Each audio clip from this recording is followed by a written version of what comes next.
Rolling Stone, Pamela Pebble. That was good. It's like he's reading rejected Flintstone script before it's like, oh, Bonnie, the Rolling Stone magazine's coming. Pamela Pebble's coming to take our photograph. Hey, it's a living.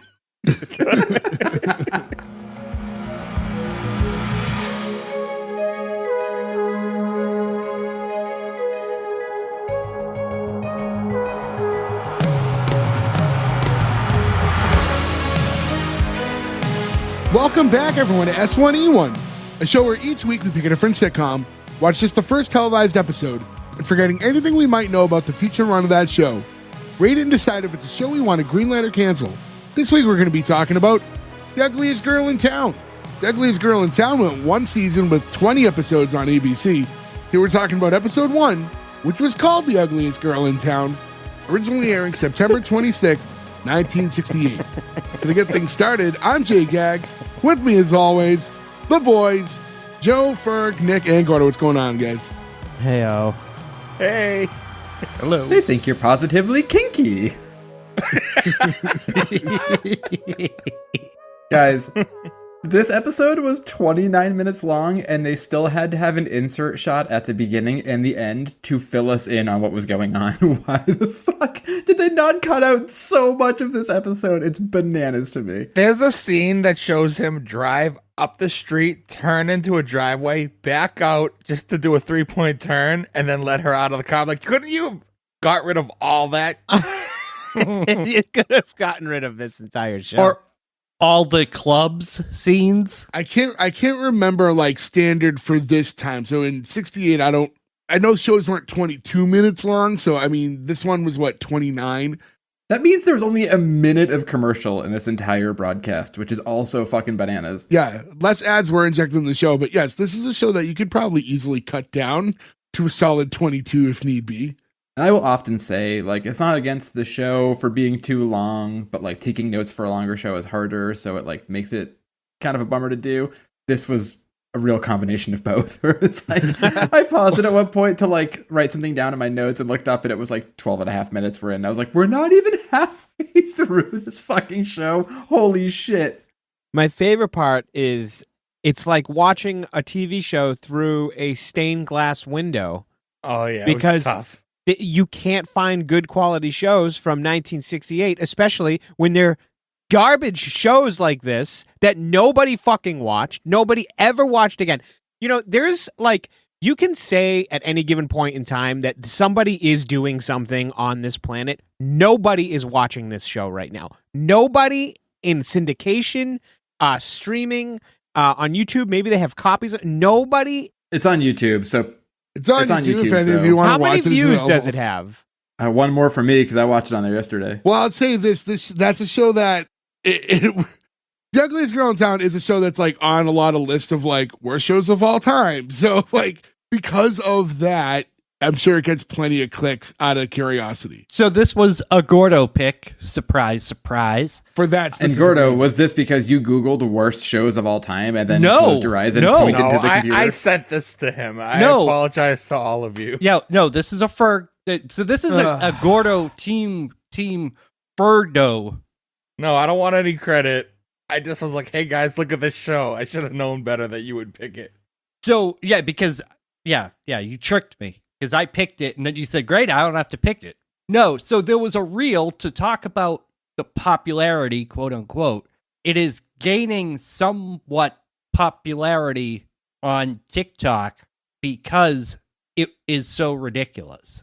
And then it had a reel that Ferg showed us that in then turn now is going to make a 2-hour podcast about. We could say a 35-minute podcast. Yeah, we could say let's a short hope one on Jay this one. truncates this one a bit. We can't do that to the Ugliest Girl in Town audience out there, guys. That would Come not be on. fair to The Ugliest Girl in They're Town. all dead. They're all dead. Nobody is alive who was a fan of this show. 1968 isn't that long ago. There are some people who are still alive in this. So the thing about like a show like this, and we were talking about it earlier, like we say it could easily be cut down. Yes, it's a 29-minute episode. Does a lot happen in 29 minutes? I would say no. No. A lot of montages that are very unnecessary, yeah. Yeah, there's a lot of montage and stuff like that, and it's and even like the dialogue isn't like super important, like line for line, as far as like structure of the show and like things that like need to be like callbacks for later. So with all that in mind, not to jinx ourselves, but I can't imagine this will take forever outside of like any tangents we're gonna go on.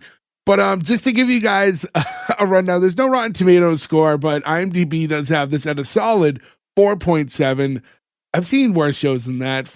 And again, YouTube if you want to watch along. And I should say at the beginning of the episode, I said 20 episodes. Only 17 got aired in the US, but the final 3 did make its way to Australia. It's funny because like I remember when we did Cavemen, it was the same deal where like only X amount of episodes, but Australia was like, give us all the rest of those episodes. The low standards of Australia. Were we at war with Australia?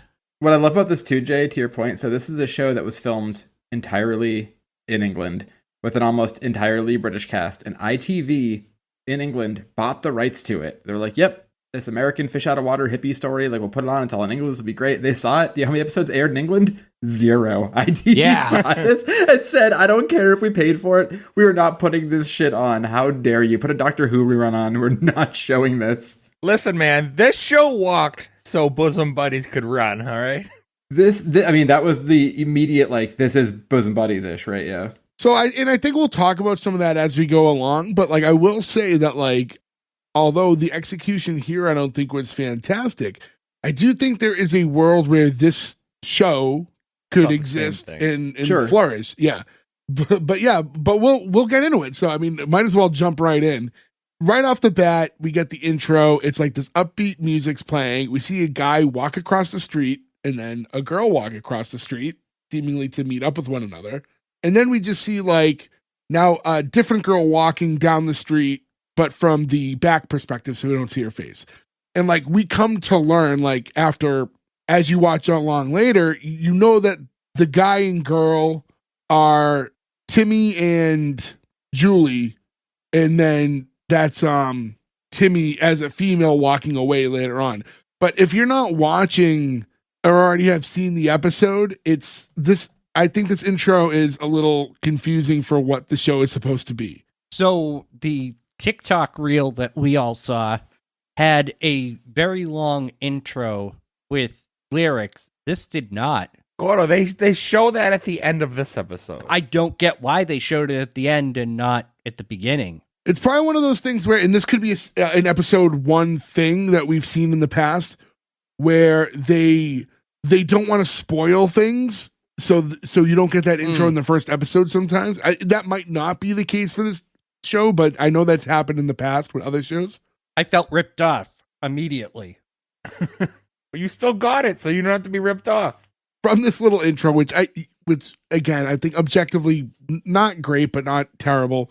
We cut, and the guy that we first saw in the intro is now standing and like doing just kind of like a monologue to us, like a fourth wall break, where he's kind of giving the audience like a heads up as to what's going on. And it starts like, "Hi there, I'm Steve McQueen. I don't use that name. He won't let me." How fucking dare you, sir? I love that joke. Well, it was weird. Like I was looking, I was like, "Is that his shoot real name too?" Or but it wasn't. Like so, it was a weird joke. But then he tells us that he uses the name Tim Blair, that he's 23 years old, and he talks about himself a little bit more, and basically says that he gets into like a bit about like the space in between his teeth and how that like historically that's like people who have that are like a little nuttier. Am I? I have that small space in between my teeth. It used to be wider when I was a kid. Not me. Yeah, I've got a space. It's not huge, but I've got one. Yeah, I got a little bit of one. I got one. I guess there is a correlation. Nuttier people do have them then. I guess if you're nutty enough to be in this show or to sit for 2 hours and talk about this show. So Ferg, Nick, have a good night. See you guys later. Wait, can we go? We can go? No, you're in this. And then after his little bit about his space in his teeth, he mentions that he has a very important job at the Harper Town Agency. And that's when we cut to an exterior shot of that building, and like we're getting his narration is continuing on now, but without visually seeing him, and it's over like the clip. And he's talking about that it's in Beverly Hills, and talks about how he often stands at the window and contemplates his future. And now we cut and we see Tim inside of like a boardroom, and there's like a handful of other people there. Like, Tim, yes, sir. He's like, are you prepared? Yeah, always. And then he pulls out like a little notebook and he's going to start writing, and he's taking everybody's breakfast order. So, we get the narration about him and how he works at this big, agency and how important he is. But we find out soon after that he's kind of bottom of the barrel guy, just doing like the oddball jobs, the coffee runs, etc. I always feel like the one thing people don't shine a light on this though is like you get to leave. Like if you remember even like doing like retail jobs or whatever, it's like, who wants to go get the carts? You're like, I do, because you get to leave for a little bit. Like that dude's like, I'm going to get lunch. Like you're taking some time, you're doing something for yourself. When I was like 17, 18, I'd already been working at like the supermarket for a couple of years, but like once I got to that age, I was like in the not a child anymore, and I'm in the circle of do you want in on this coffee order? And every now and again, like it'd be your turn to go get it, and you get to like leave work, get everyone's coffee, and it was like, this is like 20 minutes that I get to like not be at work. This is like I like this. Clocked in still, and always like inherently, some people would give too much money, and no one wanted to change, so it would usually pay for your coffee. So that was always kind of nice. Use that change as a tip, you selfish prick. Not when you're 17. Like, absolutely not. I don't know if you guys were listening to some of the stuff that was ordered. The one guy basically gets like a BLT. Other guy, tuna no mayo. Yeah, that's gross. I think he means extra mayo. See, I don't think he did. I think he means he just wanted tuna. No. Typically with Big those tuna? Typically with those types of orders, when you get a sandwich. How are you correcting us? He said tuna no mayo, and then the reply was tuna, hold the mayo, you got it. Yeah. I don't think this is complicated. Yeah. No. He meant on the bread. How do you know what this fictional character meant? From 1968. Why are you arguing this? I went back 57 years ago, studied the script. Also, who gets mayo on something that is all mayo? They meant on the bread. It's in the tuna. How do you know? Why would they mean it? So's that. What are you talking about, Carl? Do you think that they get a tuna they get a glob of tuna and mayo already mixed together? Yeah. Put it on one piece of bread, and then they get the top of the bun and they just smear some extra mayo on Some it for people fun? do. Look, I have no dog in this fight. I can't eat tuna, but that seems like a lot of mayo. I say this as someone that loves mayo. That's too much mayo. I forgot. Gordo was once an executive tuna chef. No, I was once a deli cook, and I have made more sandwiches than you guys will ever No, you have make. not. No, you haven't. I have made more sandwiches than you, and I would stake a lot you on have that. not. I'll say, as an independent sandwich maker, I've made quite a few on my own. Yeah. And you know what I've never done? I've never put mayo on bread with my tuna sandwich. When Gordo worked at Blimpie, how did they do it? Blimpie. I'm a sandwich artist. The finest dairy cuts around. I was so happy to work Blimpie into an episode. He heard hold the mayo. He's like, I'm holding it. Now what do I do with it? You can get out. That's what you can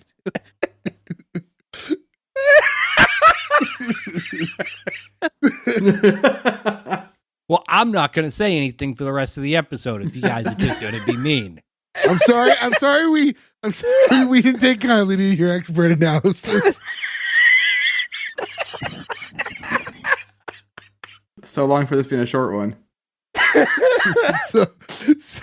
So Tim continues on narrating. He's like, okay, I might have exaggerated what my obligations are. And then he talks about how he did just get asked by the guy in the agency, at least, to deliver a contract to a new client. And then we see him like at this movie set. And in the scene, you see Julie for the first time. And she's doing some movie where she's like basically just being attacked by gorillas.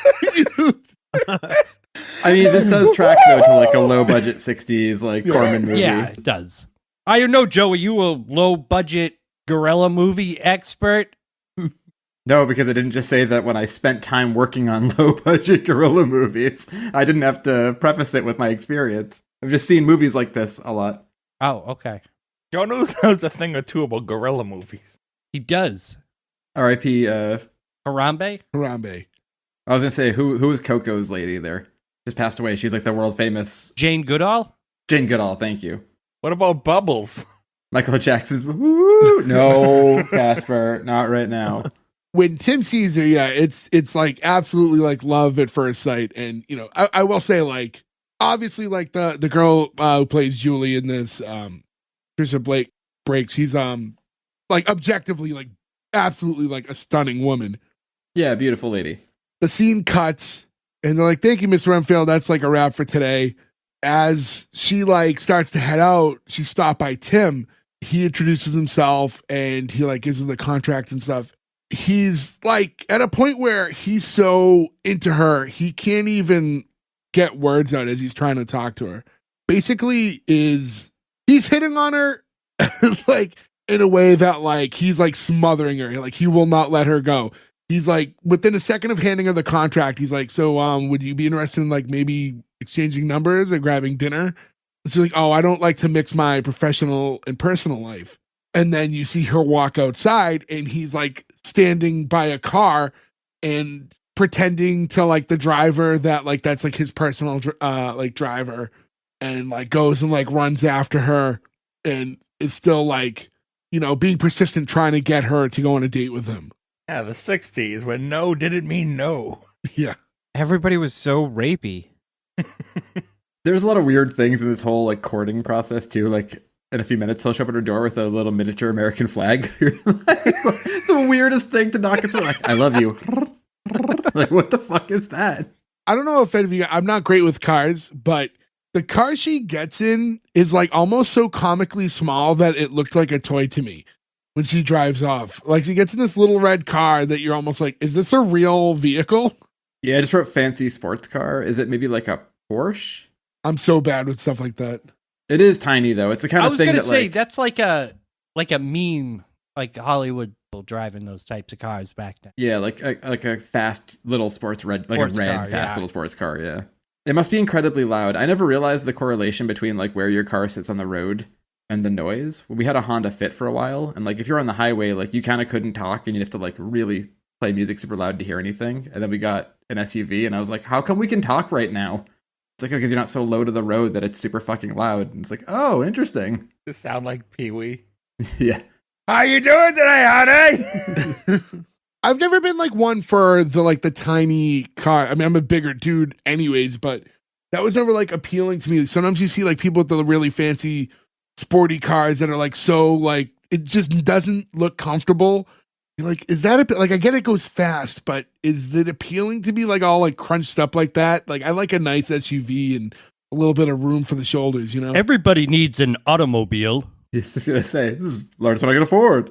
I always laugh when I see those cars go towards a speed bump, right? Because like you take a speed bump at like 5 miles an hour, they take one at 1 mile an hour because the car's so low that you have to like just slowly ride up it like a mountain and go back down. We had a friend of ours who's a couple years older than us in high school who had like a Corvette car like that, and there was a speed bump in the like strip mall in our town, and I saw him like slam the front of that thing into that speed bump maybe 50 times over the course of the year he had that car. Yeah, they're not meant for most roads. Not here, anyways. To be driven on the Autobahn. Oh, fun on the Autobahn. It's a Kraftwerk podcast now. I say we call it a crap work podcast. Talk about dookies.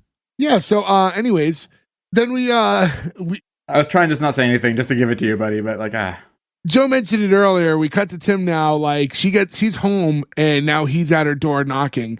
Opens up. He's standing there waving like a little American flag. Welcomes her to the country, and she's like, you know, for the last time, like I'm not going out with you or anybody tonight. Says how she just wants to like watch an old film on the television and like go to bed early. And she closes the door on him, and then flash forward to her sitting in front of the TV watching a movie.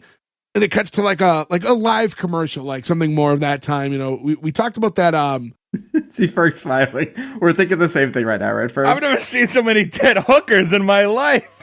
I started fucking dying the second this happened. I was like, Ferg's gonna lose his mind at this too. Well, like a month and a half ago, like when we did Good Grief, it was like similar. Like we saw like an old timey like live commercial like that. But yeah, it's like an old car lot, and the guy's trying to sell cars. and you just see Tim run up live on TV and like grab the microphone from the guy, and he like wrestles it from it, and he starts saying like, Julie Renfield, can you hear me? Julie, I really dig you. Maybe we can go for a coffee today? At this point, I'm starting to think we should have done this show for like Spooky Dookie, because this feels like a stalker situation. Like this guy is going insane. He sees this girl, granted beautiful. Yeah, the premise is ridiculous. He loses his fucking mind the minute he meets her. He becomes so like obsessed with her. Just change the background music and the tone of this show. There's that like famous recut of the Mrs. Doubtfire trailer. Oh yeah, I love those. Yeah. Where it becomes like Right. so obvious that this is a terrifying horror movie and he is a complete I can't crazy breathe person. without my kids. It's like, yeah. It's like that's what this is if you just change the tone like half a pitch up. But like for some reason, this works. And now she's like, Well, Does it though? let's not say it works. well, in this situation, she's watching him on the television, like yelling for her, and she starts laughing. And then like next thing you know, we see the two out to dinner together. Oh, his plan works. I thought you were Oh, his saying plan it works works. with the sitcom. No. This worked as far as his plan worked. Okay, that makes more sense. But yeah, no, I thought like, I mean, again, I get this is a goofy show, and like you got to take some of this stuff with a grain of salt. But I just thought the way we got from A to B with him being smitten by her, and like, okay, the act of him jumping on the live commercial was kind of funny, but it should have been like he didn't have time to talk to her or something like that, and didn't know how to get in touch with her again because he drove off too quick. But what they show us is him just being obsessive and creepy. And like for her to just like on a dime just flip, and now she's like, oh, actually it's kind of cute that he's on the TV now, and just go on a date with him. Like I don't know, that didn't really work. Yeah, I'm watching the whole time I'm like, this is your job and this is your new client. You're gonna get fired. Yeah, that's what I said. But he does say, I mean, to his credit, he does say after this, he's like, I'll find another job. I don't care. Like, he is that smitten with this woman that he will throw his job away. Which his job, they do say how much he makes a year, and it's not like he's, I think when I did the math on it, it's like 47 grand a year, right? Which is like not Probably no money, amazing in 1960. No, it's 47 like No, by now. inflation. Yeah, By today's inflation. standards. Because when they're getting dinner and he's paying the bills, he's like, is that too much for you? And he's like, no, I can handle it, sweetheart. And he just gives the server his watch because he doesn't have enough to cover the tip. Now, I like this joke, but it doesn't make sense to me that then they go out all fucking night to clubs and bars where you're going to have to drink and tip over and over again. Where is that money coming from? How did he do it? Well, see, this was originally a 40-minute sitcom. They got it down to 39, but they had to cut out all the scenes of him donating blood and semen. Not together. Do you get paid to donate semen? There's a very stringent screening process, I hope. I just saw a light bulb over his head. Don't give him any ideas. I'm not in a cup for money. They don't want your old man powder semen, all right? Sir, it's not supposed to be in the cup before you get here. He's got it in a Dixie cup. Well, that's not true. Sometimes it has to be in the cup before you get there. It has to stay body temperature warm, and you have to ride it in the car next to your bare skin on your chest to keep it warm the whole way for 40 minutes. I've heard. Someone told me once. A little birdie told you? There's some birding. Weirdest car ride of my entire life, being like, do not crash this car. Do not stop short. That must have been a blue-titted jizz bird, right, Gordo? At Gordo's Buttholes on Instagram. Speaking of birds, did you notice that like when Tim is dancing like in the bird cage, like at these clubs and stuff, she's like on the ground. Like, I don't know why they're not really together, but I don't know, I guess he's trying to play it off that he's like fun. But yeah, they have like this big night together, and it ends up with like, like her having to like drop him off at his house at the end of the night. I just think it's weird again that we go from, I would have liked to have seen them at least connect a little bit, because it basically like they used that commercial as the thing to flip her to like him. And then like we didn't see them like bond. It just, from this moment on, these two are in love. Like, I'm sorry, you wanted more of the show? I thought you could do more with the time you had, like for sure. What they did was they showed all the other attempts, and she admired his persistence. It was, I'm not into you, I don't want to go out with you. And then she laughs at one thing he does. And then like, even on the date now, they're already like, we're catching a point where they're already like into one another. and there doesn't seem to be any like getting to know one another or her like starting to like warm up to him. It's already at this level, and I just don't think that they did a good enough job making sense of, because she's supposed to be out of his league, right? Like inherently, like isn't that kind of the point? And it took 5 seconds for her to be like, okay. It's just like, what? But we have talked about this before. Being interesting and being funny will allow you to outkick your coverage. Right, but I don't think we got Pretty enough easy. of it. And now we have this girl You who's did. like, He was in the birdcage dancing. yeah. So but this girl is a movie star, beautiful girl, and now she's like obsessed with this weird guy who gets breakfast orders at his agency. I just don't think they did enough to like connect them. Who she has to drive around. Yeah. To be fair, as somebody who was driven around for many a year, you can make that work. He does say when she drops him off, he tells her, hey, look, I never neck on the first date, but if you want to kiss me goodnight, and, that's all right. That's the one point where you're like, okay, I get he's kind of funny, charming. Like, they give him that 1 second. We could have eliminated so much of that montage and just cut to this and been like, okay, they were out all night. And then they did like the weirdest time transition of them like making out for 3 days by zooming in and out on the car, the corniest thing ever. The like, zoom in and out is fucking bananas. It was like, we got it from like different angles too. Like, look how long, but this didn't feel like whatever they were trying to project with time did not work the way they did it. no. No, I just thought it was zany. A lot of swings and misses here. That was also the same scene I mentioned earlier where they showed him drive up the street, pull in, back out, turn around, and then park. And they showed the entirety of it all. Like, there's time you could have cut.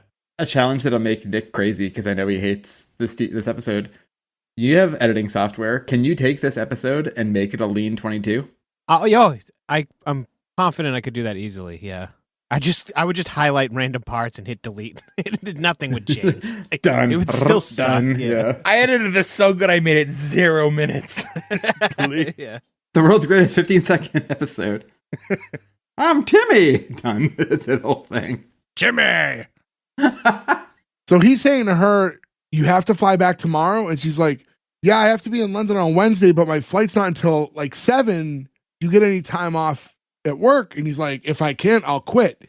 And then you fade to later, and he's telling it's his brother, right? I have Gene? no idea. Oh, is it? They never say. It's his brother. I think they do say it. And I'm under the assumption that they live with one another. I didn't even think of that, but I know they did say their brother. So they're together though. Who cares? And he's telling her like how great she is, and all the while he's like, prepare yourself, you're about to see the master at work.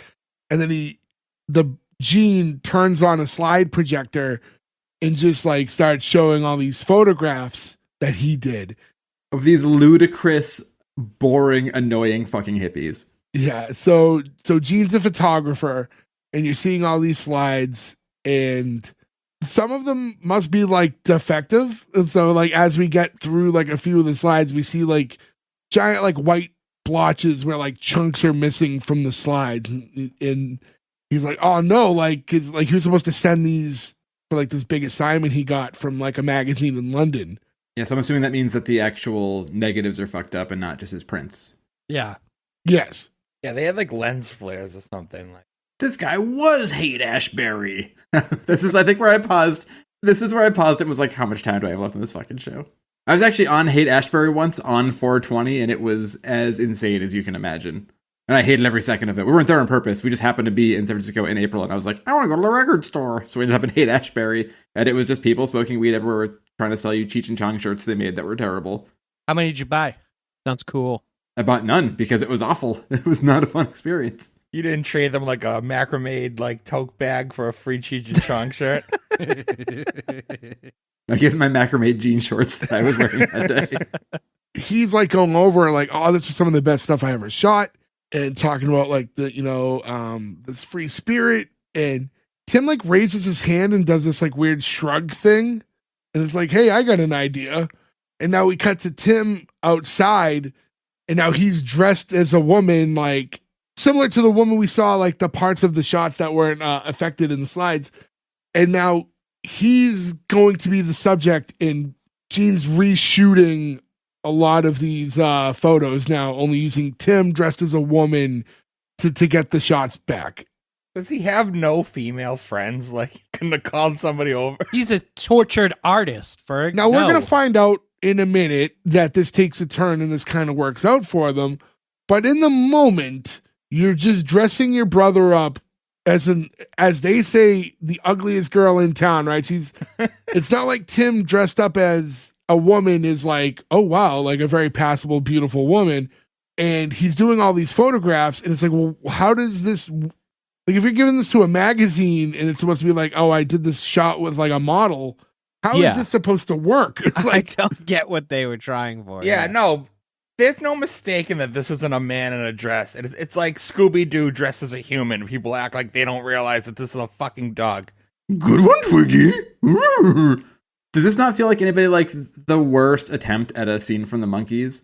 That's what I kept thinking this. When he's hanging from the noose, especially, you're like, oh, the Monkees do this exact same thing, only they're charismatic and it's funny and they have charm. So you laugh at it. But this was like just a really not good attempt at being Oh, is that what this was? That's what I felt like. And the Monkees is on at this point, right? It's like this feels like very much a they did interstitials where they're all living in the house together and doing all the wacky stuff in the Monkees. That's what this reminded me of. I think that's part of the big problem with this, though, is like they have not established well enough that that's the kind of show they're trying to be. Right? Because they're also trying, like later on you see it, like they're trying to like jam like a real love interest into this. And it's like, you don't get to do both of these things. Just like pick one and like lean into it, because when you hang out in the middle like this, you suck. You suck hard. By the way, the Monkees is a show I've wanted to pick for a long time. I really want to do a music month. We've talked about this before, but like I've been holding off until we can have like a music. I'm gonna theme pick it month. next. Either way, he gets his way. Hey, this is a show I've really wanted to do. Well, I'm gonna pick it. Oh no! He just ruins Music Month. We still get to cover the Monkees.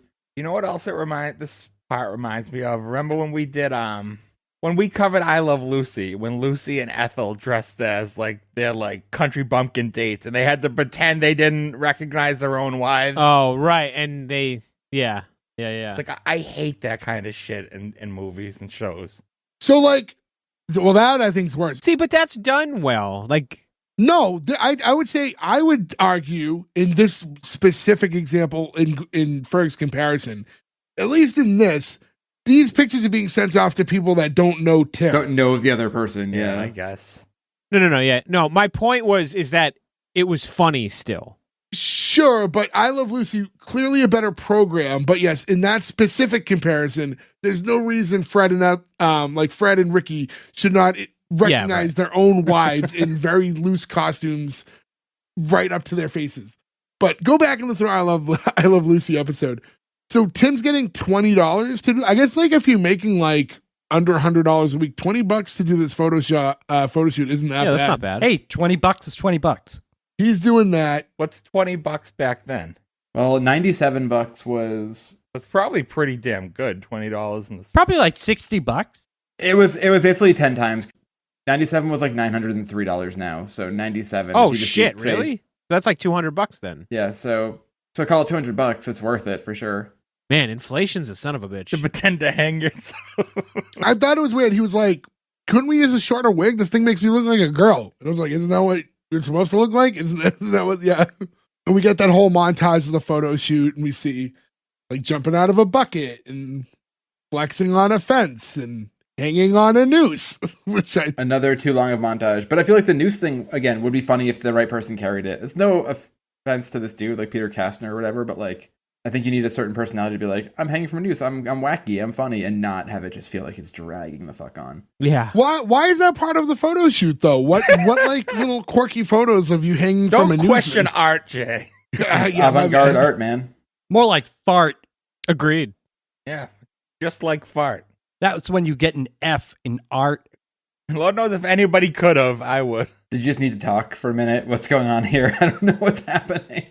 Then like Julie shows up after the photo shoot's done, and it's like, oh, that must be your chick there.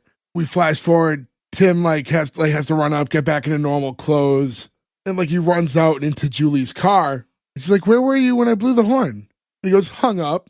That's a James Bond line, and it works when James Bond says it. He was hung up. They drive off. Then we see like the two silhouettes on the beach. It's their like goodbye. It's their end of summer Grease scene where the two are like on the beach. When they sing Reproduction? No, from the better first Grease. Grease 2. Stop. With Tad Hunter. Of all the, obviously, there's a lot of things that we do agree on and plenty that we don't. This is one of, I think, your all-time worst takes. We've talked about this many times, and I like Grease too. Where does the pollen go? Grease 2, still greasy. Still greasy. And it's like, Tim, like, will you ever forget me? It's like, no, not a chance. It's like, yeah. Oh, the person that he went psychotic for to go on a date, like, will he forget you? No. He completely outkicked his coverage here. He's never going to forget you. Will you ever forget this beautiful British blonde, beautiful actress that you met for no reason? It's like, no, I'll probably forget you tomorrow when I'm at the coffee shop.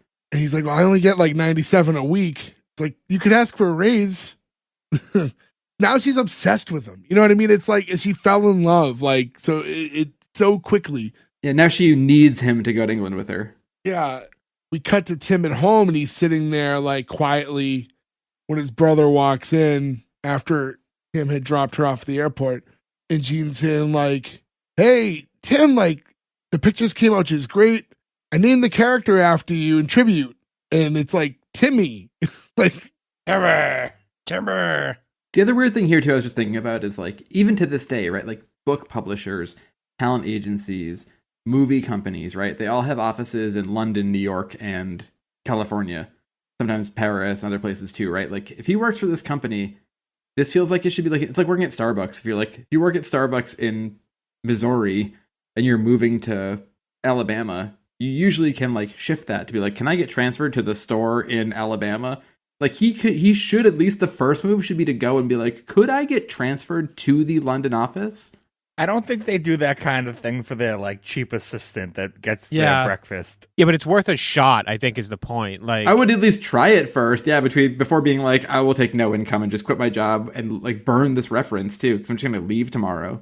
What are you talking about, Joe? This is the time in history where you could just walk up, hand them your resume, shake their hands, and then they give you a job.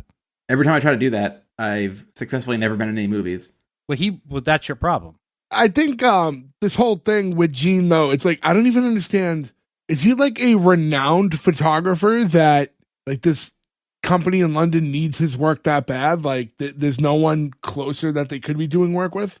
I mean, at this time especially, like, I think this is an age of photographers where like you knew photographers by name.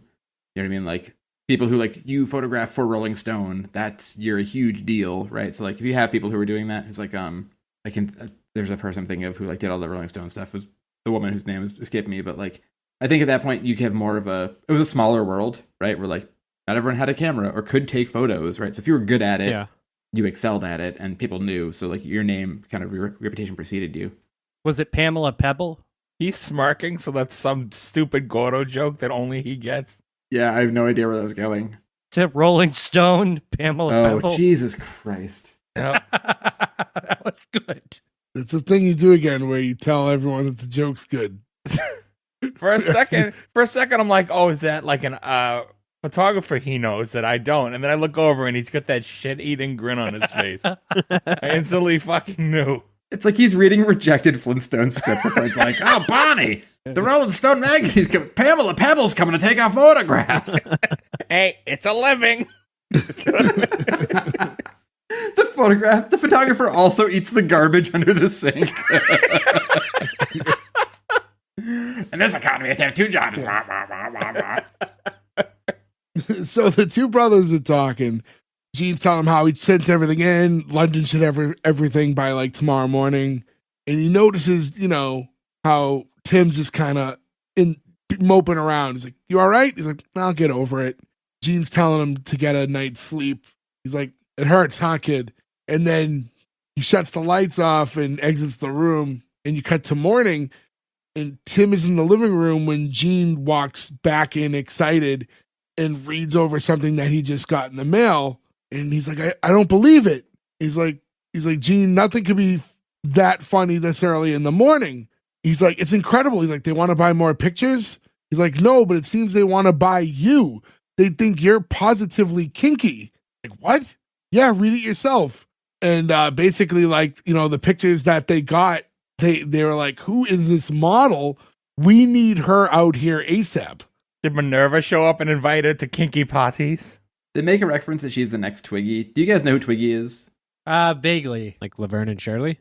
That's Squiggy. No. Oh, Squiggy. That's Hello, I remember- I'm Twiggy. Berg, you're a big Marilyn Manson fan.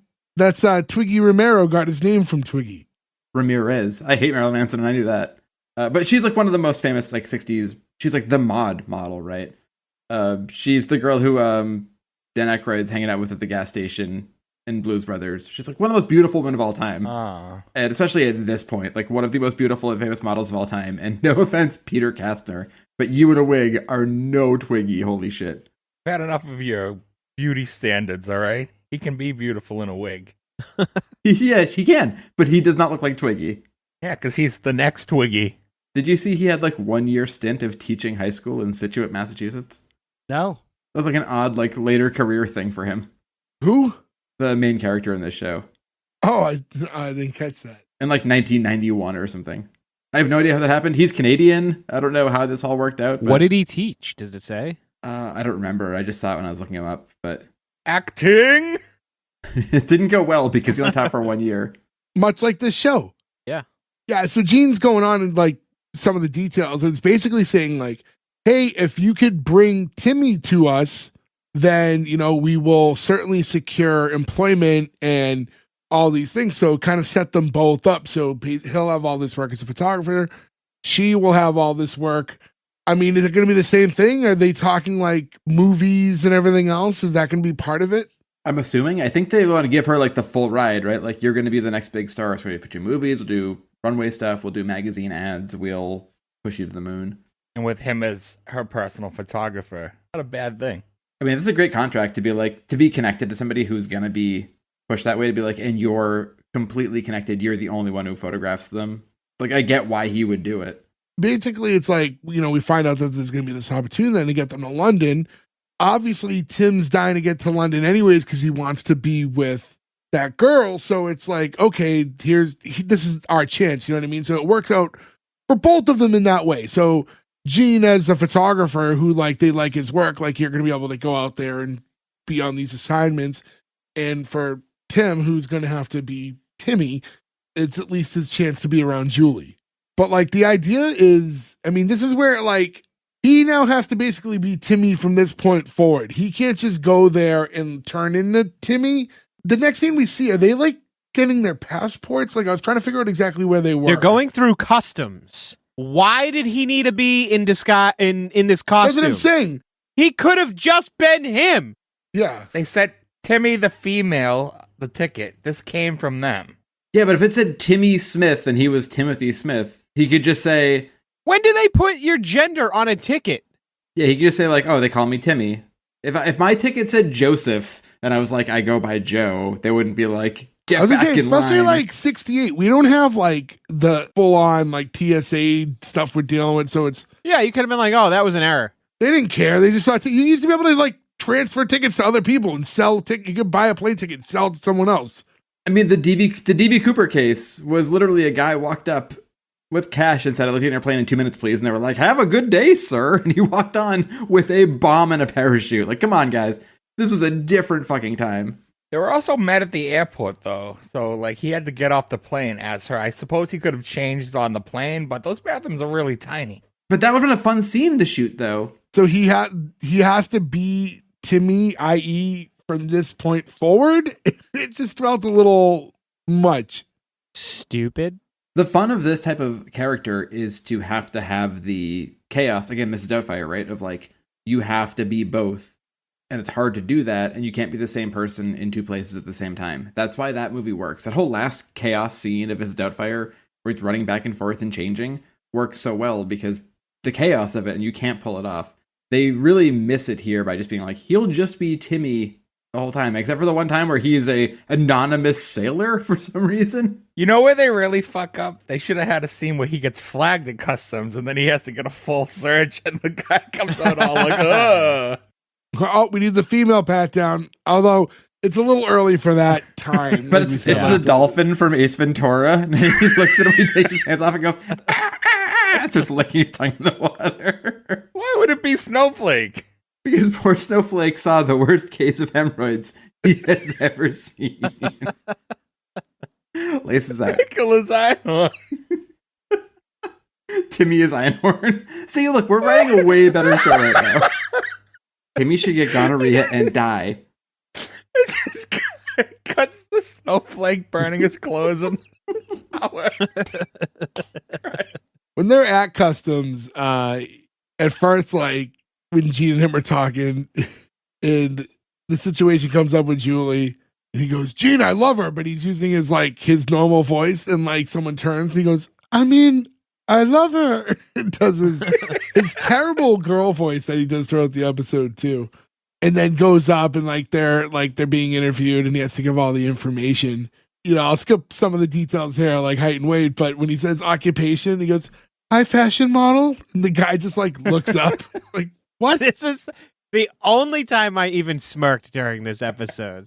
I had two genuine laughs. It was this and the guy who was like, "My name's Irving," who has the car in the beginning. I just don't know why that weird character actor was so funny. He's like, "But my son's name is Jeffrey." Like, that is still in my brain because I thought it was funny.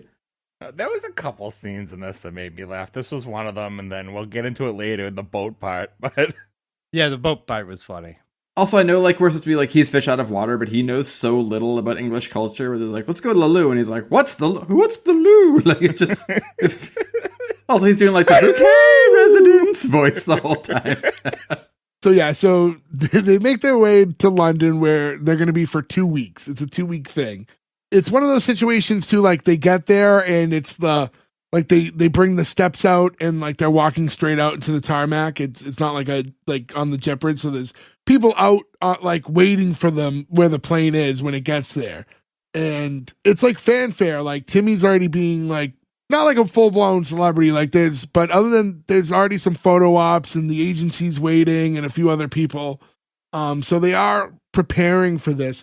No, I understand like the idea of having some people waiting, but Julie, coincidentally, who is Tim's, girlfriend of sorts, and they're like, a celebrity, like she's in movies and is a model.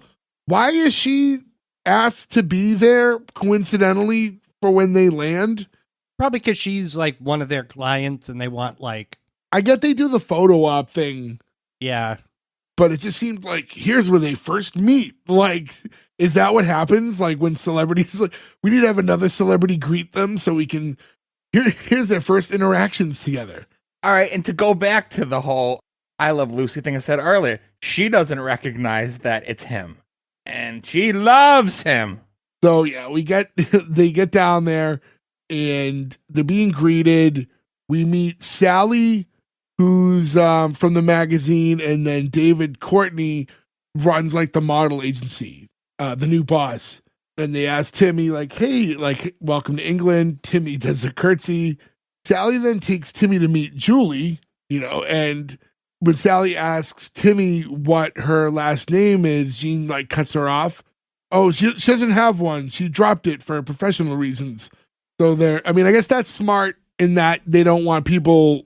Not like you're gonna fucking Google her. So I guess, but at this time too, we've got Cher. We mentioned Twiggy earlier, right? Like you've got these people who have one name. But yeah, we got the two girls together now, and for like the photo op, which again I don't quite understand the idea of why this needs to why they're having photo op situations of the two of them like for their first meeting. But I guess whatever. Julie says, "Oh, welcome to England, Timmie." It's like, "God bless you, Julie Renfield," and Tim gives her a big hug. Yeah, at this point, she's still unaware that this is Tim, the love of her life, because he has a wig on. I wonder if I could fool my wife. I don't think you could. You might have to shave the goatee, but I would love to see you try, though, honestly. If you commit to shaving, putting on a wig, and see if you could fool your wife, that would be worth gold. You're so petite, I bet you could pass. He just walks up, beep. Michael? you're gonna have to like plan a meet cute situation. You have to know where she's heading. You want to ride the baloney pony? Oh, hello. I also like to get coffee here. What a coincidence. Nice to meet you. I'm Gorda. Gorda. Do you also love Norwegian throat metal singers? Because I do. Like, you would be able to not help yourself. It's Mongolian, first of all. Sorry, I'm sorry. I apologize. Oh, is that a red-titted sparrow? Skibbity. She knows something's up when Gordo's fucking multi-bird Instagrams go to she, her. All of a sudden, he's like, wait a minute. Something's changed here. So, tell me about yourself. Do you enjoy any dank memes? Wow, you guys just have jokes for days, huh? Wow, it just doesn't keep going. You brought the scenario up. Oh, we'll keep them coming. Please get the fucking giggles because of me today. You seen my book I put out, The Secret Queefer? You pick a show like this, you're automatically on the firing range. Anything else? Guys, get the fucking giggles out. I suppose we can make fun of your Crocs. Check out my new gibbets. I'm gonna get out. I just put my shoes in sport mode.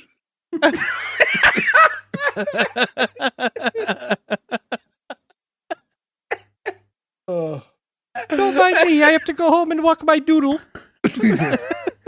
You think people listen and go like, how are they actually friends with each other? They all need each other so much. It's like Stockholm syndrome at this point.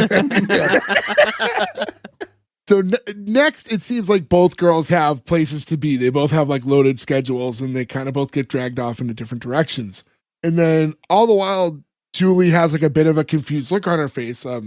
Maybe she's starting to put two and two together, like, or she's got like, there's something about this girl, like she can't figure it out. Maybe she's smelling his musk. Maybe that's it. And we see Timmie and Jean in the backseat of a car now, and David is in the passenger seat and turns up and says, like, headlines, that's what you and I gotta make, Timmie. How, you may ask? Well, I'm gonna make you the most talked about creature celebrity of our time. And Timmie goes, please, I'm not sensitive. I know I'm not beautiful, but I'm told I have a nice personality. Kind of a laugh here, though, right? Yeah. He kind of reassures her, but like, yeah, well, you know, don't you worry. Like, you're what's happening right now, and you're going to take the fashion world by storm. I've arranged all these appearances for you, and we're going to start at this fan club thing. And then Timmie raises like the glass, like the limo type thing, so him and Jean can talk in private for a second.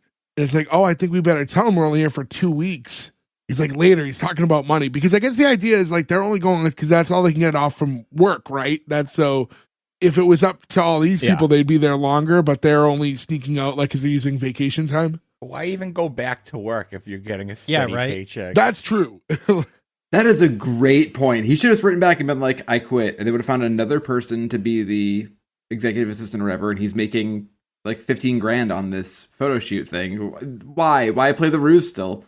I guess like if you think about it, the idea of him having to play Timmie, i.e. His lady counterpart, if you're just there like on a short stint, you could probably get away with it maybe in their heads. You know what I mean? Like, oh, all right, I think I can get away with this for a couple weeks if I stay committed and this and that. But the idea of like an extended, like I live here now and I have to be Timmie forever, like that might be a whole separate can of worms. But he's doing it for love. What you're saying is he's Timmie and he's living a lie? He's supposed to be so like love blind that, yeah, it does seem to not make sense that like he's not willing to do the wildest things humanly possible just to be around this girl for a minute, because like that's kind of what we were taught about him early on. If I don't get home, who's going to get Mr. O'Houlihan his tuna? Yeah. That poor guy gets so much mayo at his tuna the next day, has a heart attack and dies. He's like, fuck! We need Tim back! I blame Timmie. This new guy, Gordo, doesn't know what no mayo means. Wow. Poor Gordo, the shrapnel tonight. Call back. The window goes back down, and they're like, oh, first of all, I'm going to be giving you Sandra here. She's going to be your personal secretary as long as you're both over here. And the car's yours, and so is Morris here, the driver. And I'm advancing 500 pounds to your credit at my bank. Like 500 pounds. Like, oh, don't worry. Like, you'll be able to pay me back. So it is. So that is just like a loan of 500. So it's not like. Yeah, it's against future pay. Yeah. So they do have to now earn that money to be able to, if they're going to spend it at least. Which makes up, like, we understand later on when we do the unnecessary fucking wrap up scene later. Why. Oh, I like that. I actually like that. We'll get to it. We'll talk about it when we get there. How much money is 500 pounds and how much is it back then? Oh, that's a whole separate. Yeah, no, we have to know what the conversion rate was then. I did the math. I did it on the pound side and then converted it. So it would be the approximate of 500 pounds then versus. It was 500 pounds then, and then what would that be then to US dollars, and would that US dollars be now? So it was around 15,000. Wow, for 2 weeks of work? Not bad at all. Hard to say no, right? You're like, okay, well, I would keep up whatever charade for 15K in 2 weeks, and that's a lot of money. I'm gonna need a bigger brassiere. Oh. Yeah, it's. I think it worked out to 11,000 pounds now, which is approximately 15,000 US dollars now. They pull up, and we get to the house. It's like, oh, this is where you're going to be staying. And Timmy's like, oh, which apartment? No, like the entire house. Like, this whole house is yours. It's not a house, it's a fucking mansion. Yeah, it's an estate. Yeah, and then David's like I said, when David Courtney does something, he does it in style. I know it's a big investment, but as you Americans always say, nothing venture, nothing game. That's a big American saying. Yeah. They do like. But it was a long time ago before our economy has been what it's been for so long. No, I mean, it was joked here because they reply like, yeah, we say that all the time. And then they get inside, and yeah, it's a beautiful mansion inside. And then he does this weird thing, like run up the steps with his umbrella. Yeah, he says, cry God for Harry, England, and St. George. And like charges up using his umbrella like a sword. And then slides down in like a fast forward motion, like a James Bond movie of the time, right? Like the car chase fast forward motion thing, which I get again feels very Monkeys. This whole scene. Wouldn't they see his dong? Depends on how good a hose he has on. Because you know that like creepy English dude is like looking up his skirt. Well, if you can't see it again, we talked about Finkel and Einhorn earlier, right? Like if you get it tucked back enough. Yeah, but if you're sliding down a banister. But it may have pushed it up forward. He came down backwards. If he comes down forward and it pushes the dong up front, how's he going to see it? Very uncomfortable. I don't think he chose this new persona for comfort, if I had to guess. But they try so hard to just make this. Look how wacky and fun this character is, and I'm just like, stupid. Yeah, exactly. Yeah. It's just dumb. Like, oh, he slid down the banister. That's wacky. Was for the 60s. No, I don't think it was even for the 60s wacky. I think it would in like a kid's show. I think this is made for like adult humans, though, who are probably watching this. If it was a kid's show, they need like a slide whistle for when he goes down. Like, Yeah. He's holding Howdy Doody for some reason. After that, we cut to like a photo shoot between Timmie and Julie. So this is like, I don't know. I guess they're the two big hot models in town now. So they're trying to get them together for these photo ops. They're taking all these pictures. Gene is a photographer for it. He takes a few photos, turns away for a moment, and it's such fun to be with Julie. And then Timmie kisses her on the cheek, and she's like, because like his face was like rough. That's when he's like, oh, I forgot to shave this morning. And that's when she finally realizes that Timmie is Tim. I was like, that's so lazy making Timmie him to Timmie. Yeah. Well, all right. If you guys had to pick a female persona name, what would you pick? I've had this one in my pocket for a while. I'd be Josie. Yeah. But you can still be Joe, but you're not Joanne or whatever. It's a little different, right? It's a little fun. I mean, I don't know if I would just would I just do like the typical like Nicole or whatever for Nick? I think in this scenario you have to. I think picking a different scenario, like your whole life is different. That's a different name. But if you're gonna be in a situation where someone's gonna call you by your name and you have to respond, Right. feel weird. I think you have to go to what your name is. What about you, Gordo? I'll get back to you. Always have the question and you don't have your own answer ready. That's another on the Gordo bingo card. You check that one up. Gordo's crossing off where he wrote Honey Boo Boo earlier and Precious and all these other names. Fuck Honey Boo Boo. I'd probably be Michelle. Or Aurora. I'd be Aurora. Why not? It's very different from Michelle. Why'd you say Aurora like that was like another common thing from your name? Aurora Gordy Alice. You never answered, Jay. Oh, I didn't answer. I've never really thought of. I would keep a J name. That's what I'm saying. I think the question is like if you weren't in this scenario and you were a new identity, then you can pick any name you want. That's the money question. Jasmine, old Jazzy Gags. Jasmine, still Jason and Jasmine, JAS still. I would be Borgita Banana. That's one odd first name. It's hyphenated there, right? Beautiful.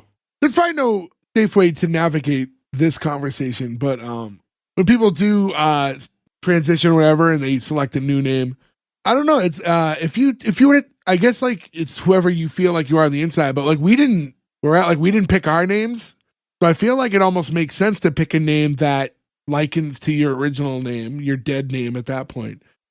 Just for like, cause I would almost like if I was in that situation, I would want something that like triggered my ear. This like I have a call and response to my name, so I'd want something that sounded similar, like for that, Like Elliot Page.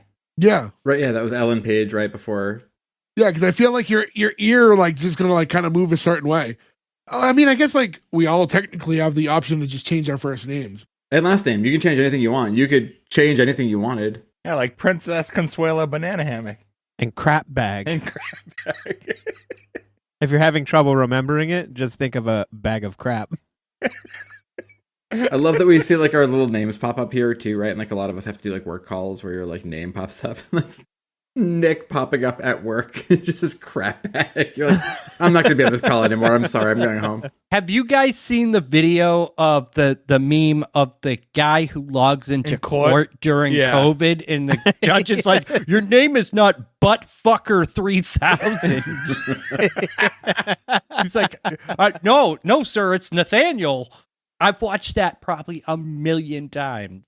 I believe that so fucking much. The judge is so mad. I keep seeing ones where they're calling in about DUIs or suspended licenses and they're driving at the same Yeah. time. Yeah. There's And a the few judge of is like, those. Let me pull Are I out have you seen that, driving? yeah. Are you in a car right now? Yeah, they're parked in like the McDonald's parking lot. You can see the steering wheel. the police station and book yourself. What was the one where the guy was like had like a cat filter on his face or something and didn't know how to take it It was off? the judge, Yeah. I think, had the cat filter. One of the lawyers, he couldn't shut it off, so he just proceeded. I'm not a cat, Your Honor. It was like his kid was playing with his phone or something. Yeah. I'm not a cat, Your Honor. A stenographer had to write that in shorthand, and I'm sure she had to think for a second as how the fuck do I write that? You know what? Fuck everybody else in that court for not laughing their asses off. Like, you don't have that sense of humor. For real. Any one of us would have been removed immediately. Yeah. It would have been so quick. I'm not a cat, Your Honor. I would have died. I would have taken the contempt charge because I would have. 99 years in the litter box, Your Honor. The filter, like his eyes moved, like it was like one of those new like That's what tracking made it ones. funny. So like the cat looks like so apologetic. Now that Julie's aware of what's going on, she's like freaking out and she's so happy, which makes the woman who's also there with confused as to what's going on. Julie is like, let's sneak out like right now. We'll just tell this woman that we're heading over to the bathroom, the loo. The loo. And they run out. It's like, oh, hurry back. We have a very full schedule. And then Gene asks that woman like what the loo is. And when he finds out that it's like the women's room, he's kind of like almost like an oh no situation when he sees the girls run off, figuring like, oh, he can't be in there, The thing is, they said that as the excuse so they could, break off and talk. They didn't have to actually go into the woman's room. They could have went anywhere and chatted. I'll tell you at first, until they ran in, I thought this was like she wanted to hook up. Like she was all excited to see him. And then like turned out that wasn't the case at all. Like, but that's how I read it in like, oh, let's sneak off like right now. Also, this bathroom is like a holding cell. There's like 400 women in this bathroom. It makes no sense at all. Yeah. Yeah, it was weird. It felt like they were at like a bus station or something like that, like a terminal. But it's all really fancy ladies too, with like nice patterned coats on. That one in the back taking a big shit. That would have fixed this scene. That one did not skip to the loo. It was so I don't know what like a giant English women's bathroom would look like. But like they sit at like a mirror that's like not even like a sink. It's just like there's just like a little bench in a mirror for like makeup and stuff. Like That's common. Yeah. is it? That's common now, I think, too. Like depending it probably in more posh situations now, but back then makeup and powdering and stuff like that was like a big Well, I deal. figured that stuff goes on in the mirror, but like where the sinks are, like I didn't think there was like little separate sit down stations. Oh, well, I know in Poland you have the toilet room is separate from the actual like sink room. Yeah, other places do that too. Yeah. It's very confusing. Gordo's pooping in sinks, washing his hands in toilets. He doesn't know what's going on. Oh, I love it. I wish we'd do that here. And you have the full closing doors. A lot of hotels do that now. The sink's outside of the bathroom. Yeah. Yeah. It's smart. Yeah. That's a separate, you want separation of church and state in that scenario. Yeah, you don't want to be powder in your nose and here. You know, it's funny, that whole scene. It's like there's zero personal space in that bathroom either. Because they sit next to each other and they're chatting, and some woman puts her like face in between them and starts like checking her makeup. And I'm just like, there's plenty of mirror. Move, you rude bitch. It also feels like a lot of them are just hanging out. And like, I don't know about you guys, but like, once you're done with whatever you're doing in the bathroom, my objective is to leave that room and be done with it as quick as possible. I don't want to like hang around, be like, you know what, I could use another round of the air dryer. Like, I'm trying to get in and out as quick as possible in that scenario. So the two are talking and they're sitting at the mirror. It's like, when can I see you? It's like, oh, they didn't tell you? Tonight. Like David Courtney's giving a party on a yacht. Everyone's going to be there. It's getting like a little crowded and he's trying to get the other women out. So Tim runs behind like a random like coat of armor that's in the bathroom. And then he yells, Her Majesty the Queen is approaching the top. And then everybody just floods out of the bathroom, leaving the two of them alone together. In the one shitter. Is this realistic? Is it realistic, A, to have a coat of armor randomly in the bathroom? Depends on where they are. I mean, if they're in like Buckingham Palace, maybe. And I get like with the royals and stuff, but like would everyone just like rush out of the bathroom like that? I think they'd run out, yeah. Also, what's weird to think of is the Queen was an old lady our entire lives. At this point, the Queen would have been like our age. I think they should have picked like a famous British celebrity or something. Who's more famous than the Queen? Yeah. Famous British celebrity of all time. Ringo is outside. I mean, to be fair, it's almost impressive they did not lean into one Beatle joke this entire episode. I'm kind of surprised by it. It's true. It is 1967. They are like still very, very, very much the biggest thing in the world. Yeah, this is still like the height of Beatlemania. Even if at this point they became boring hippies and their songs started sucking. No objection here. I'm with you. So anyways, now they're alone. They talk for about a half a second more. And then like Gene's outside of the bathroom, like trying to get them to head out. And they're both like, coming. And then it's just, come on, Timmie. Let's put on London Town like it's never been put on before. And then they run out, and now we have like another montage of them having a photo shoot and just like running around like dozens of pigeons. And they're just like, there's pigeons all over them. And This is where the Beatles joke would have been. It would have been like them crossing Abbey Road or something like that. Or like that whole opening, that scene in Hard Day's Night where they're running across like the map. Yeah, that's what I was back thinking. and forth, yeah. But Jay, I think the biggest issue here is what you just said. You just said another montage. Why are there so many fucking montages? why am I the only one who is like confused by the just like loads of pigeons on them? Like that wasn't weird to anyone else? No, because in Europe they all kind of gather on those town squares and shit. Like That's exactly what they do. They gather and shit. I don't know, running through them was one thing, but then like when it cuts and there's just like pigeons all over them, I'm like, Yep. oh, Yep, that happens. I'm sorry, I've never run through giant patches of pigeons like that before. In Italy, I think there's a very famous like plaza that people do that at. Same in New York, there's a weird old bird lady that helped Kevin McAllister. Kevin! Run, Kevin! Run, Kevin! Don't make promises you can't keep, Kevin. My thing is that Julie says, "Oh, let's put on London Town like it's never been put on before," and then proceeds to do the most boring shit ever. Well, I mean, it's just a photo shoot at the end of the day. It's not like they're actually going out and like having a wild night. They did take pictures in a fountain also. But then somebody steals their camera, runs away like in a European Vacation. The worst vacation movie. And then from there we cut into the house and Tim's trying a wig on in the mirror and we're getting some more narration. Tim's always a narrator, like when these things come up. Just what the show needs. More montages, more narration. And he says, another kind of nut I am is that when I'm hung up on a girl, I can get 2 or 3 or even 4 screwball ideas in one day. Each one a little wilder than the previous one. What's that you're thinking? Nothing can top pretending I'm a girl? Not in one day, you're right. But now it is the evening, and a full moon is out. He's gonna turn into a werewolf.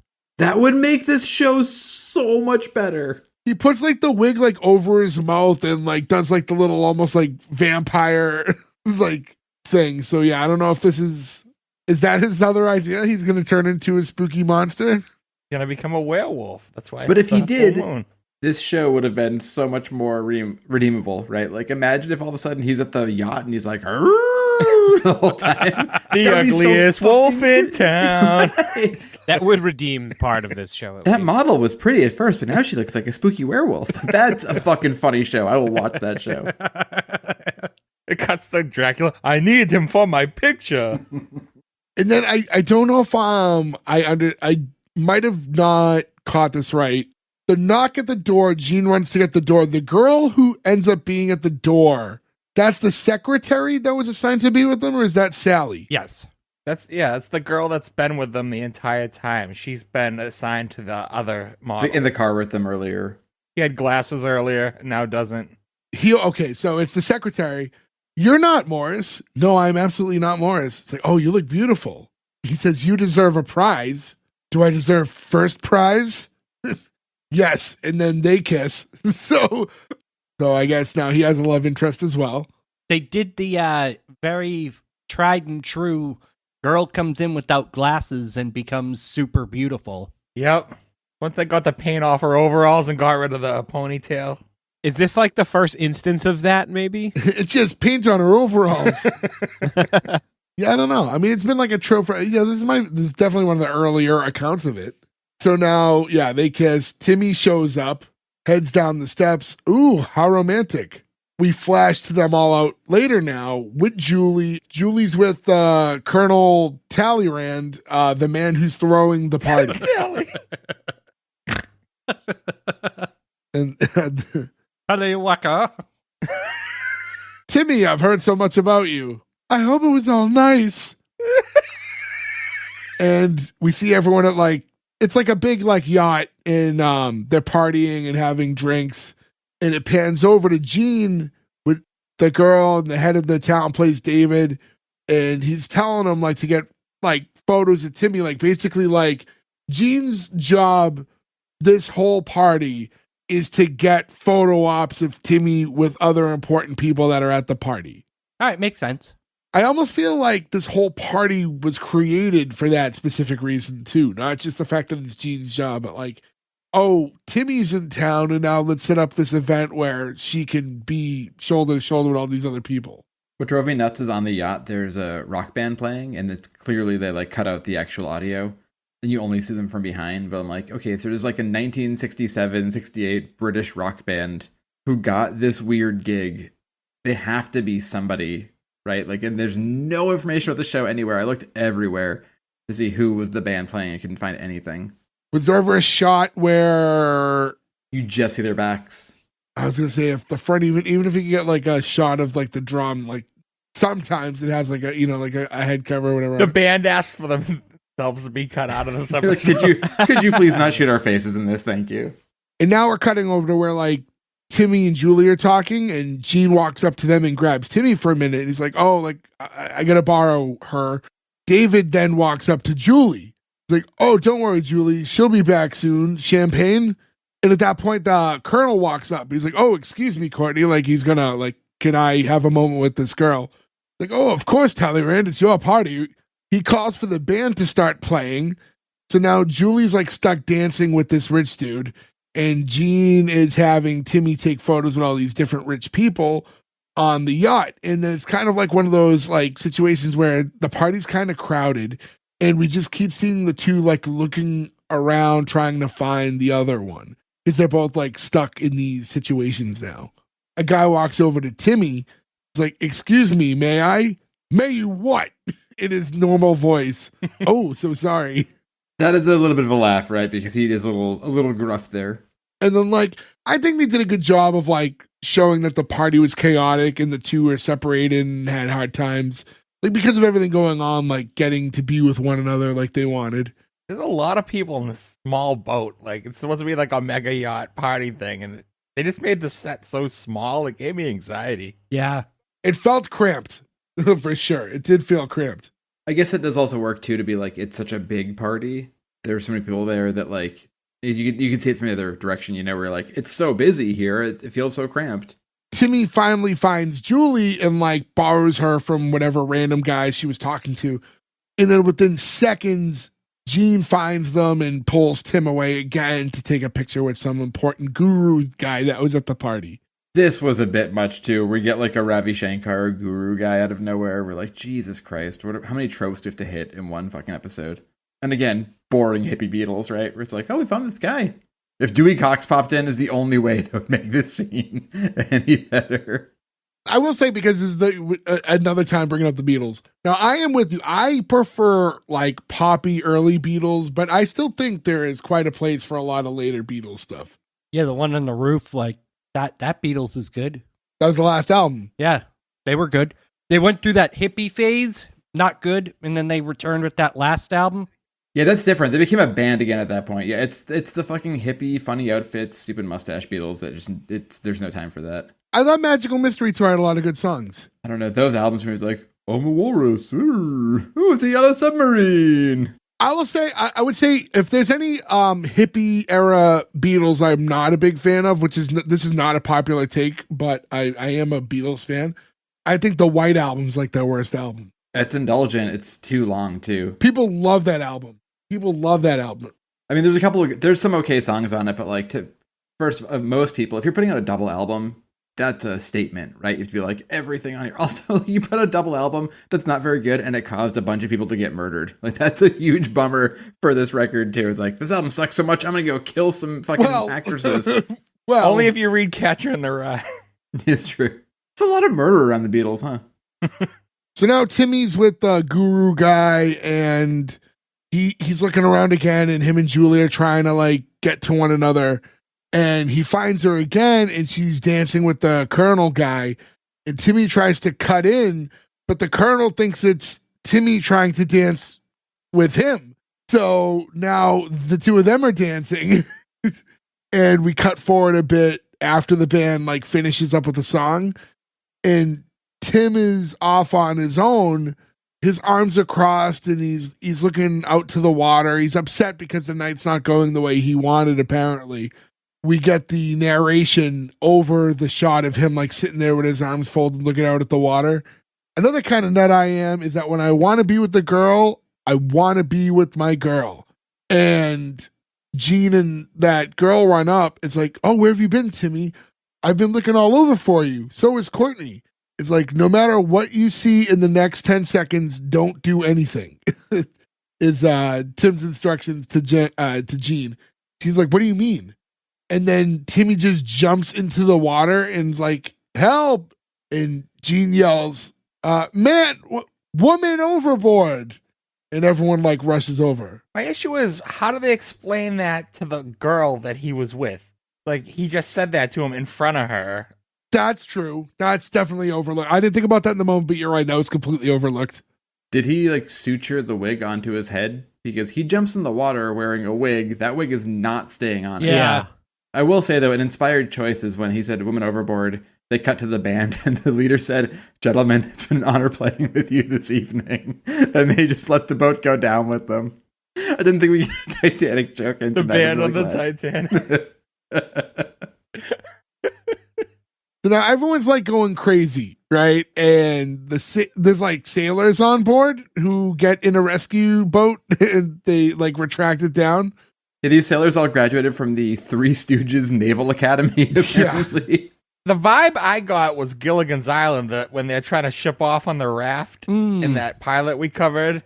I love how they all have Cockney accents. It's the only time you get like a real true Brit accent. Yeah, all of them are like, "Oh, sorry.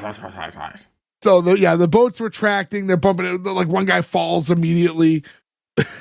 As all this is happening, we see Timmie sneak like into the boat again from some like opening towards the bottom.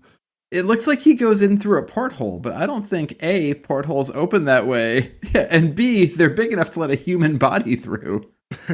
And all the while, Gene's like taking photos of everything going on. The girl's like, "How can you take pictures at a time like this?"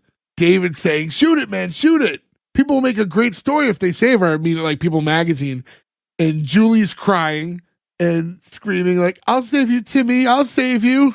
While she's crying, he runs up to her dressed as like a sailor or something. And then they sneak off as a group of men are like risking their lives to save him. And we see them like hiding out somewhere inside. So he went in, completely dried off, had a change of clothes, and then got to her within like a minute. Impressive. Imagine one of these sailors drowns, right? Because they clearly are not the most adept sailors, right? We're now at a naval funeral 2 days later, like all right. Yeah, but at least Tim got laid, am I right? Yeah, that's the thing. It's like, I just hate that we're busy and can't hang out at this yacht party too much. I'm gonna risk the lives of many men, right, just to talk to you for a minute. Like you hear this all the time when someone like fakes a kidnapping or something, and it's like people spend days in the woods looking for them, right? It's like you're like fucking with people, but this is like dangerous. You like put people at risk so you could go through a fake boat door, somehow get dry, change, put on a cap, sneak back up, and then you do that backwards again and the wig is dry and stays on. What is happening? I like to think one of these sailors died, is what I'm saying basically. The one that fell off the rowboat. Yeah, like that guy drowned immediately. He hit his head. He was out. I do love how the guy who Tallywhack or whatever his name is. Tallywhack. He's on the boat, Reginald. I don't know what the fuck his name is. He was hilarious at this part. He cracked me up the entire like boat scene. Yeah, and he's on there like, "Gentlemen, to the left, to the right." That was funny. Now we see Tim and Julie in another room, like inside somewhere. And, they tell one another how they, love each other. And he goes, "You may not believe this, but I used to be a pretty nice guy." She goes, "I know. And then you met me." Like, I just the whole episode, and I said it before, I just really struggled with this idea that this movie star, beautiful woman, like became so head over heels in love with him instantaneously after having no interest when she first met him. But well, she didn't have no interest. She said she doesn't mix business with pleasure. But I didn't get like the vibe that she wanted to talk to him either. Like she just kind of like walked right off, drove away. Like I just never thought that her policy was the reason holding them apart. I think the most realistic thing that would be preceding this episode would be episode 2 is a month later. He's like unshaven. He's been living in her flat. He hasn't got a job. And she's like, "I think you should leave." Because I don't think so much that the issue is that like she falls for him. I think it's like an infatuation, right? Like you meet somebody and you're like, "I really like this person." It's a chemistry thing. It's physical. They're like sleeping together or whatever. And that lasts like a certain amount of time. But if there's no real connection, then a month later, it's just this guy who's sleeping in your bed and you're paying for all this stuff. And you're like, "You know what? I don't know if you might want to go back to America now." Like that's what feels like the real end of this would be. He actually says, and I quote, "That's why I'm never going back to America without you, Julie. Never." And she's like, "No, I won't let you." How romantic. And then he's basically saying like, after tonight, I'm done with this whole charade anyways. I'm going to get a job doing something and I'll make it. And he says, you'll be proud. She's like, Tim, I am already. And then it cuts to the colonel and the rescue boat with those sailors. Like, we lost Smitty, but I think we're going to be okay. Oh, shark got him. He's yelling that, like, It's a shark. We've not seen a shark in Liverpool before, but I don't know. Iceberg. This is second. 3 people are dead, and one of them is the docked boat hits an iceberg hits the docked boat. As long as we get a scene of that admiral guy jumping off and hitting the rudder and flipping. Oh, you mean the immediate scene when you put on Titanic VHS tape 2? Yep. The greatest scene of that whole movie. So he's telling everyone that they've got it under control. He just floats up from underwater. Then Timmie just reappears as Timmie again, i.e., hey, I'm here. Here I am. I'm thinking, like, how fucking long did the search go on for? Like, they were just there that whole time. He went inside, got changed, found Julie, brought it to the back. They spent all that even if there was nothing more than what we saw, had that conversation, got rechanged, and then jumped back into the water. So they're searching for Timmie this whole time. Kind of a dick move. I mean, like, you know what I mean? Like, it's one thing when you're going through, like, all these things just to be with this girl, but, like, you have literally, like, risked the lives of, like, nearly a dozen men. And hundreds of people, too, because he opens the porthole that's so close to the water. Like, if that starts seeping water in, eventually, that sinks the boat. Yeah, this is Mrs. Doubtfire adding the pepper to Pierce Brosnan's food. Everyone starts to cheer, and they throw Timmie like a lifesaver. And then you cut to David, who looks at his watch. He's like, "Oh, we might just make the first edition." Like, so he's just seeing the news story about this already in his head. Also, a different time when, like, the news came out multiple times a day. Like, there were 3 papers in a day. See, this should have been the scene where the wig falls off and they all discover it's a man, and he sinks the boat to kill them all to protect himself. Jeez. He's got the, like, classic, like, the plunger dynamite thing. That's how the episode ends. No one can know. And Timmie goes, "I hope I haven't caused any bit of trouble." Timmie, like, waves to everyone from the rescue boat, like, once, because that's where she's at now, because they scooped her from the water. And you cut to Tim back to being the narrator talking to camera, like how we saw in the first scene originally. This is unnecessary. This should have been the first part of the second episode. Nope, I like this. You liked having another full minute of him just staring at the camera and saying, "We didn't show you this stuff, but I guess we'll just tell you it so you can watch next week." Really? I have a whole issue with all that, because what's fun about the show is him trying to have people not discover he's a woman. I'm sorry, he's a man. And the fact that he comes clean and it's like, no, well, he says I have to stick around to earn my money back. It's like, no, fuck that. Episode 2 should be him getting caught. No, I like this because now it sets up the whole premise of the show. Because it's going to be a cover-up to keep Timmie and to keep Tim. But they don't need a cover-up. They all already think that Timmie is Timmie. The fact that he came clean ruins it for me. I hate this conversation. I just think you should have him be exposed in the second episode. Your gun is sticking into my hip. And then the second episode ends with him being like, "Well, we have to recoup your money." You want to see his dick? You can show more nudity in English TV than you can here. So second episode starts with, he's in a dress, you see his dick. Then he explains why he's in trouble, because I saw his dick. And then episode 3 is going forward, him trying to be like, okay, now everybody knows and we have to play this charade up. That's how I think it should have been. I think it's to make you go 29 minutes in an episode and then just be like, okay, here's some other stuff we're not going to show you, but we'll tell you. It just seems like a bad storytelling technique. Well, I don't mind the narration to open and close, like this whole talk to camera. I mean, other shows do it. It's like he's the narrator, and even though he's the main character, he's the narrator, and we've seen this. It's the open and close this way I'm okay with, but yeah, he's just basically. And this kind of goes back to too, if we had to cut, for time, like you easily can kind of get rid of that stuff. But here he's saying, "Hey there, just putting it to bed for the night," when he means his wig, which is like set up on the mannequin or whatever. He goes, "All right, talking about the plans, so sometimes even the best plans and the most nutty can still go astray. He said, I really did intend to end my little masquerade after that first night in London, but then things began to happen. Gene lost a lot of money playing blackjack, and we were promised to pay it back at a rate of £200 a week or else. And after that, Courtney found out about who I really was, and he threatened to throw me in jail if I decided to quit before he got even financially. And a lot of other things happened. Anyways, I'm trapped. But I'll tell you one thing, though. If I'm going to be the ugliest girl in town during the day and myself at night, I'm going to have a ball doing it. You're going to see the freakiest, wildest, turned-on romp of all time like this. And then it just cuts to Timmie and Julie and someone in the streets dancing while the credits run. Another montage. It ends on another fucking montage. It was so weird. It was just like a minute of them just dancing with somebody like, oh, well, if you're going to make me stay here, expect some wild, freaky shit like this. And it's just them dancing in the street. Like that's them dancing with the apes from the beginning of the movie. That's not some of the freakiest, wildest shit I've ever seen. That's just people dancing.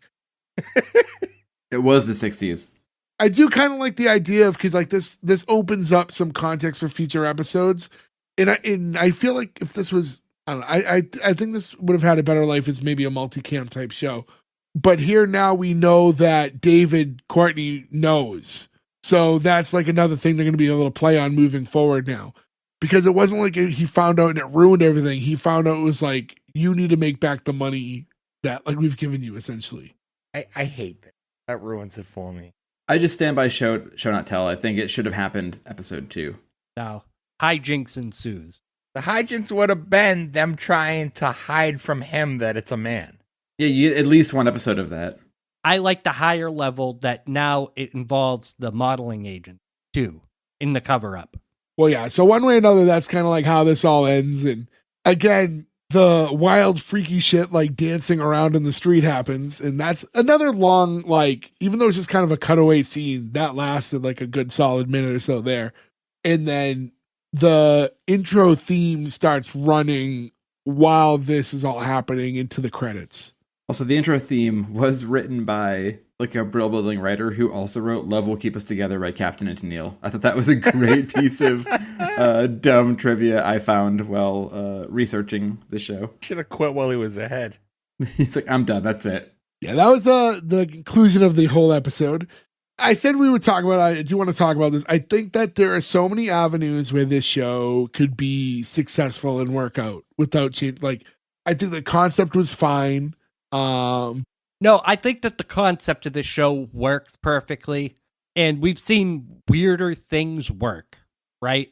This is a fine concept for a show. The concept worked. Yeah, the concept works. Execution is the issue, Execution, yeah. I'm trying to, it's funny because like, I think this show is like, I think we can all safely say this was a show that was found on like, hey, look at this bad show that existed in the 60s. And I don't think anyone made a big secret of the fact that like, you know, this was not anyone's favorite show going in, but I'm trying to pinpoint like what the biggest issue is. Cause so many things like make sense to me. I didn't think like, my biggest issue with it is we made this sound a lot more exciting than it actually is. This show is incredibly boring. The pacing is terrible. I think that's the biggest issue is the pacing that the show had, because like, I didn't really hate the cast.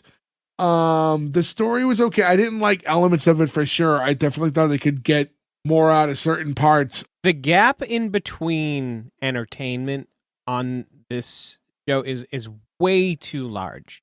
It's the pacing. It's like if they had strung together the comedy closer together and did away with some of the nonsense, then I think you might have something on your hands. No, I don't. I don't. There's no saving it, in my opinion. But I think there's a way you can get close, and it's by shaving out that stupid stuff and just being more consistent with what you're trying to accomplish too. Because we talked about it earlier. Are they trying to be zany, goofy, or are they trying to be, rom-com? Because they're trying to do both, and they're doing both terribly, in my opinion. And if they had just picked a direction, they could have honed it down and gotten a better result. But the way this came out it was obvious they kind of just had no idea what they were doing in all aspects. It's funny because it's played off to be romantic, but this guy really is just a stalker. She tells him no right away. He keeps pursuing. He shows up at her house. He goes on the TV, like Jay said. Then he follows her to. I know it works out a little in the thing, but he follows her to England dressed as a woman. Yes, write that on paper and read it. It's psychotic. Yeah, Not ideal, yeah. I think they could have made him more, because I feel like the character, despite all that, was still kind of likable. Like, he didn't come off like a dick. I don't hate the actor, right? Yeah. Like, he's doing a good job. It's weird. This is one of the more objectively bad shows we've done where I'm having the hardest time explaining why it's bad. Because it wasn't bad. No, it was bad. But I think I think a lot has to be said for the pacing of the show. Yeah. Because this was a show that, like, it's longer than a lot of other shows we cover, but it was easier to get through because it wasn't like dense with things happening. You know what I mean? It was just, get through as far as like the time span to talk about what's going on in the episode. Not much really like was happening. It just, everything was so slowly paced that it kind of extended it out. Listen, without dragging this episode much longer than it needs to go, I'll get into the green light or cancel, and just for the sake of the order I see you guys in, Joe, I'll start with you. Yeah, so I've had a lot of opinions on this. It's not going to be a green light for me. This is definitely a cancel. I was trying to think of, the monkeys I mentioned earlier, right? Like, I feel like that is the most obvious reference point, but it does also feel like there was a whole subgenre, especially in movies, of like the wacky 60s in London being shown by Americans, right? Like, at this time, there's this crazy movie called Brannigan, which is a John Wayne movie where he's basically Dirty Harry and he goes to England, and it's crazy, right? Because of course it is. But there's action and the plot moves along, and you watch it because he's like a fish out of water in a way that makes sense because things actually happen in the plot. Whereas I think this feels so hard, right? Where you're just watching and it's dull and it keeps going. The comedy isn't funny and they keep hitting, and you look and it's half an hour of your life is gone. This is nothing against people who are in it. I know they tried hard. This is the low tier of the fish out of water 60s going to London. I'm an American. I'm one of you now bloke types of adventures, and I really did not enjoy this, so it's a cancel. Berg. As I said before, like, we made this sound a lot better than it is. And it's funny because we shut on it a lot, but it was really boring to me. I got a few laughs. Like, I wish they amped up the, like, him trying to act like a woman stuff. Like, whenever he did the voice and stuff, it made me laugh. And even Jay doing the voice made me laugh in this episode. For the most part, that pacing was a huge issue, and I don't know how you fix it.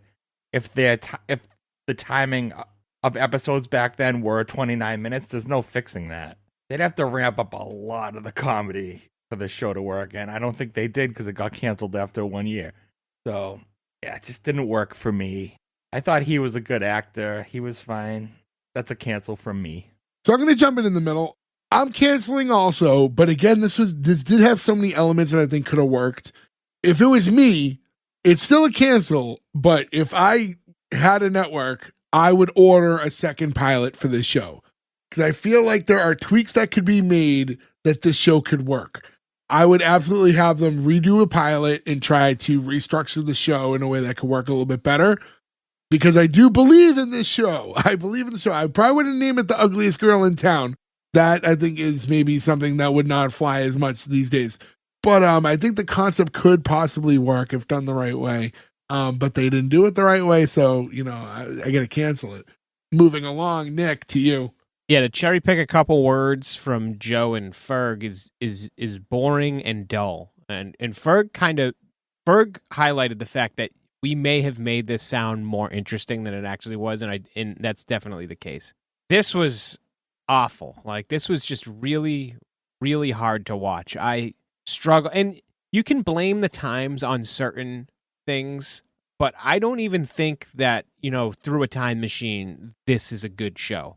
It's just so boring and drawn out, and it's just not entertaining. No aspect of it, I think, grabs you and says, hey, stick around. Every bit of this is just me wanting this to be over with. Like, I feel like I'm in a dentist's chair while watching this show. It's truly, it's just a boring show. I will say the only bright side of this was the main character there. I mean, a bunch of the actors were great in this. I don't think that was the problem. It's just directed and shot poorly, and everything about it is bad. Gordo's gonna greenlight this, and I'm almost positive it's because we shat on him the whole episode, and he just wants to go against the grain to stick it to us. And he's gonna greenlight it. But I just need you, if you're considering maybe watching the show, you're listening to us, and you're considering maybe watching the show, do not bother. It is terrible. It's just, don't waste your time. I want the 29 minutes of my life back. I can't get it back. I'm upset about that. It's a really bad show. Cancel. Gordo. Don't listen to these people. They don't know what they're talking about. Greenlight. This is no. Jay ordered a second episode. No, he didn't. He ordered a pilot reshoot. He ordered a second episode. So technically, that's 2 green lights. Yep. I'm the No, this show, the pilot, yes, it was a little dull at points. All right, I will give you guys this. I will say that, yes, there are length issues, not girth issues with this episode. But I still want to see how this now transpires. How does the modeling agency now factor in and make him ramp up getting their money back, right? Because now they're going to put Timmie in these situations where he's going to try and recoup all this money, and it's going to be a ruse on the public as they try and recoup their money, and him trying to keep up this facade. That is something that I am curious enough to see what episode 2 brings, which technically means that I am giving this a green light. So, if you are curious as well, after knowing nothing about this show, there you go. Green light. Well, with all that in mind, You're so full of shit. No. These people are full of shit. They don't know what they're talking about. You only greenlit it to be a contrarian. No. I'm convinced. No, you know what? I'm going to spite watch it now. I'm going to hate watch it, Ferg. Good, torture yourself. You really got me. Good. Good. I'm going to project it on your house. anyways, with all this aside, regardless of Gordo's green light, it's still going to be a cancel because you only 1 out of 2. 5. So sorry to the ugliest girl in town. You do not live on to see a second episode. I want to thank all of you guys for listening. Please hit us up, S1E1pod.com, is where you can find all the links to how you can do that, buy a shirt, follow us on social medias, do all those things, rate, review, subscribe. But yeah, for real, hit us up, let us know shows you want us to cover for future episodes. If you got anything weird like this one, we'd be more than happy to dig in and talk about it. I wouldn't say more than happy. Yeah. With that in mind, guys, thank you. Catch you again next week with another new episode. Goodbye. I think we got the best dead sailors. R.I.P.